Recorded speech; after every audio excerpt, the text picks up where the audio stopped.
அஸ்ஸலாமு அலைக்கும் friends, welcome back to my channel UJ vlogs. Hi friends, இன்றைக்கி வந்து பார்த்திங்கன்னா ஹரியாலி சிக்கன் ரோஸ்ட்டு தான் செய்ய போகிறோம். வாங்க எப்படி செய்யுதுன்னு சொல்லிட்டு பார்க்கலாம்.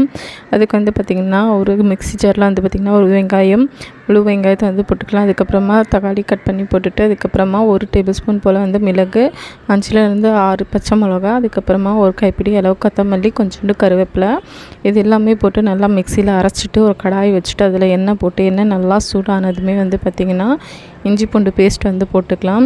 இஞ்சி பூண்டு பேஸ்ட் போட்டுட்டு நம்ம போட்டு வச்சுருக்க நம்ம அரைச்சி வச்ச மசாலா வந்து சேர்த்துக்கலாம். இதில் சேர்த்துட்டு பச்சை ஸ்மெல் போனதுமே ஒரு 1/2 டீஸ்பூன் போல் மஞ்சள் தூள், ஒரு 1/4 டீஸ்பூன் போல் வந்து மிளகாய் தூள் எல்லாமே சேர்த்துட்டு வந்து பார்த்திங்கன்னா நம்ம எடுத்து வச்சுருக்க சிக்கன் வந்து இதில் சேர்த்துக்கலாம். இது வந்து 1/4 கிலோக்கான சரியான அளவாக இருக்கும். எல்லாமே சேர்த்துட்டு தேவையான அளவு உப்பு போட்டு ஒரு 5லேருந்து 10 நிமிஷம் வந்து மூடி போட்டு மூடி வைங்க. அதிலே தண்ணி விட்டு வரும். தண்ணியெல்லாம் நல்லா வற்றினதுக்கப்புறமா நல்லா ரோஸ்ட் பண்ணி எடுத்தீங்கன்னா